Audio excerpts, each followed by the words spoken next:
Herkese esenlikler diliyorum arkadaşlar. Tekrar birlikteyiz. Hoş geldiniz diyelim. Bu videomda sizlere Individual Throttle Body (ITB) nedir? Ne işe yarar? Bu ne melen bir alettir? Size ondan bahsedeceğim.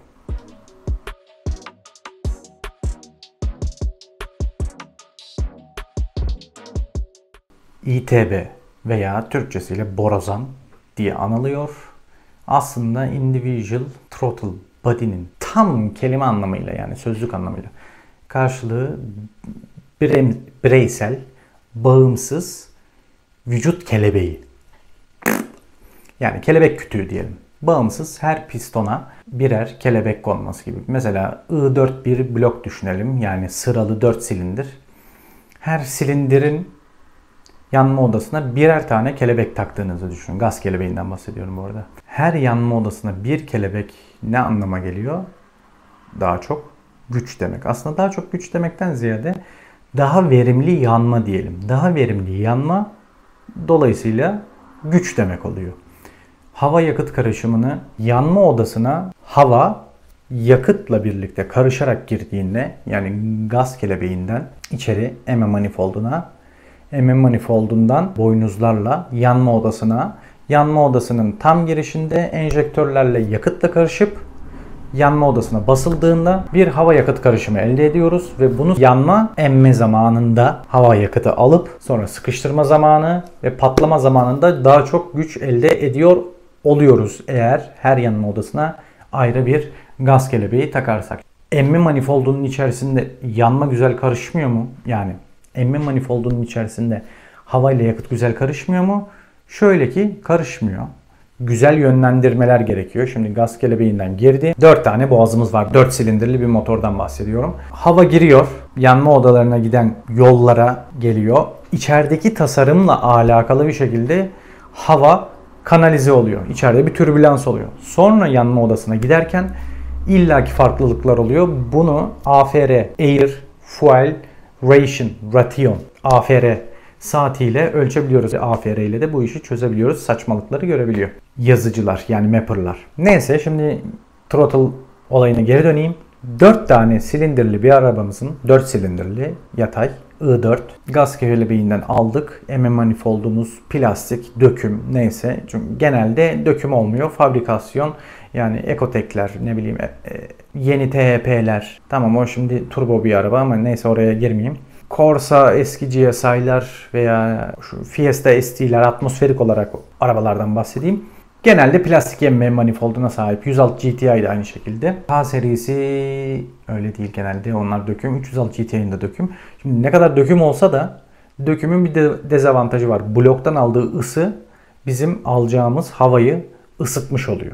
Yani bir nevi ne kadar filtremizi güzel bir yere alsak da döküm bloğumuz onu ısıtarak içeri hava almış oluyor. Böyle de bir dezavantaj sağlamış oluyor emme manifoldu. Ama throttle body'miz varsa, ITB'miz varsa her silindir kendine özgü havasını alıyor ve direkt borazanlar dışarıya dönük olduğu için şu kadarcık bir kütükten daha az bir ısıya maruz kalmış oluyor. Kapalı bir demir döküm, emme, plastik fark etmez. Motor bloğuna bağlı kaputun içinde.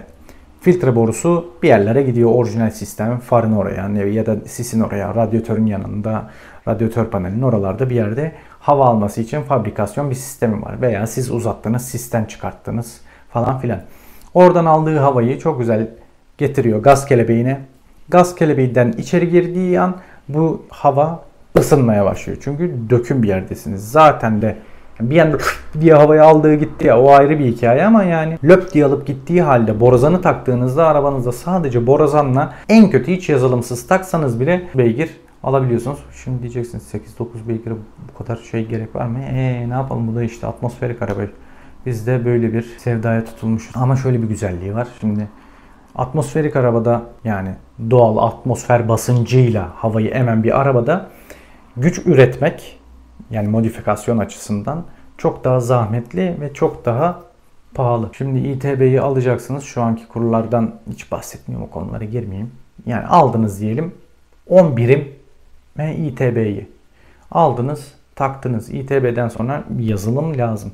Şimdi ben bu havayı alıyorum. Ama bir de bu havayı çıkartmam lazım. Tamamıyla yazılımı aldığım havaya göre yaparsak bu sefer araba isteyecek ki bana çıkacak, gazı çıkartacak bir alan lazım. O yüzden komple egzoz sistemi değişmesi lazım vesaire vesaire. Ama var olan sistemin, egzoz sistemine uygunluğunda ayarlar kısık diyebileceğimiz şekilde yapılırsa nereden baksanız bir 10-15 beygir güç alabiliyorsunuz. Detaylar girdikçe artıyor tabii bu modifikasyon işlerinde. Yok ben o kadar güç için o kadar param vereceğim bilmem ne derseniz sonu yok. Yapabilirsiniz. Piston, sübap, tepeli piston, flat sübaplar bilmem neler. Ondan sonra yay, şapkalar, duble yay falan filan diye gider. Konumuzdan sapmayalım. İTB'den bahsediyorum. İTB nedir diye. Her yanma odasına birer gaz kelebeği anlamına geliyor. Dolayısıyla da her yanma odasına birer gaz kelebeği verdiğimizde yanmanın daha kaliteli karışmasına ve yanma odasında daha güçlü patlamalar elde etmemize yarıyor. Bir de tabii en güzel yanı sesi. Sesi çok tahrik edeceğim yani. Tamam bir turbo kadar güç almıyorsun ama sesi ayrı bir güzel yani. Individual Throttle Body'de özetle yanma odalarına kendi kapısı olan yani gaz kelebeği olan bir sistemdir. Borazan sisteminden bahsetmeye çalıştım. Umarım beğenmişsinizdir. Aklınıza takılan sorular varsa aşağıda yorumlardan yazın. Ben veya bilen arkadaşlarımız illaki cevaplayacaktır. İzlediğiniz için teşekkür ederim. Beğenmeyi, abone ol, ziller, miller falan filanlar. Teşekkür ederim. Bir sonraki videoda yine otomobil muhabbetleri yapacağım. Elimden geldiğince. Onlarda yine görüşmek üzere. Kendinize çok iyi bakın. Hoşça kalın.